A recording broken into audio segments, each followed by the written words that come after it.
So what are the problems now with alternative investments? Usually a lot of operators, they don't talk about the actual problems, the alternative world. So the first is there's an educational barrier of entry. And I kind of see this all the time. The problem is a lot of operators out there are great marketers. They highlight what the potential returns are. In reality, once a deal goes live, all those potential returns are almost out the window, and it becomes an operational game.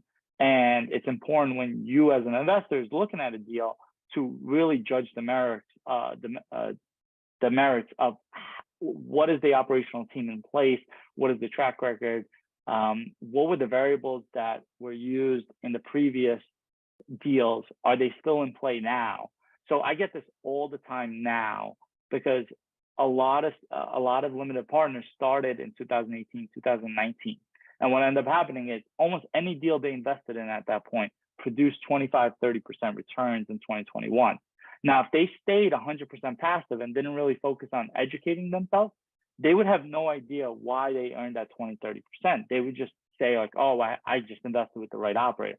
In truth, the majority of the operators made those 20, 30% during that time period. And the main reason for that is because they bought in a very low interest rate environment. They sold it in a low interest rate environment. Rent growth was very, very aggressive.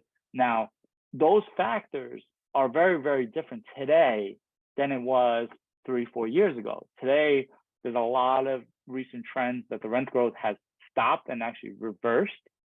And the holds are no longer 2-3 years.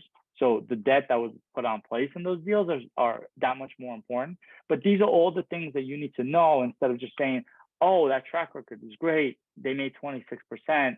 They must really know what they're doing. I'm just going to keep writing checks to them.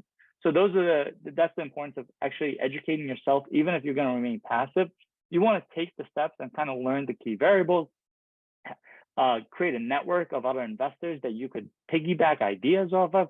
So all of those things, when you're starting out, it's hard to realize and you tend to not do it. And then if you don't take that first step, usually you won't go through with those alternative investments. So the second thing is time commitment to network. I always say this example, if you do this in the traditional side and you network with a bunch of CEOs, you're probably going to go to jail for insider trading. But when you network with a bunch of operators and a bunch of limited partners, your portfolio can really skyrocket in value because that networking time gets rewarded 5 to 10x whatever time you put into it. Next, the high minimum investment amount. A lot of people getting started to be an accredited investor, there's a certain threshold you have to reach. You're probably not reaching that from day one. So there's a kind of barrier of entry to actually getting into the space. Most investments are around $50,000.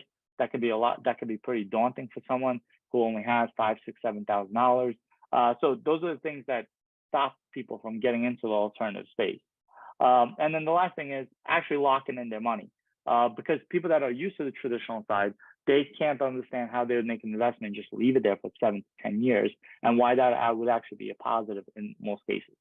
So what I like to summarize here is, besides the popular terms of, hey, be a passive investor, in reality, what I like to say is that when you get into alternative investments, you should be actively passive. That means, yes, after you wire the money, but before you wire the money, you need to do a lot of homework, you need to do a lot of due diligence, and you need to do a lot of networking. And then, yes, you're going to be completely passive after you make that wire.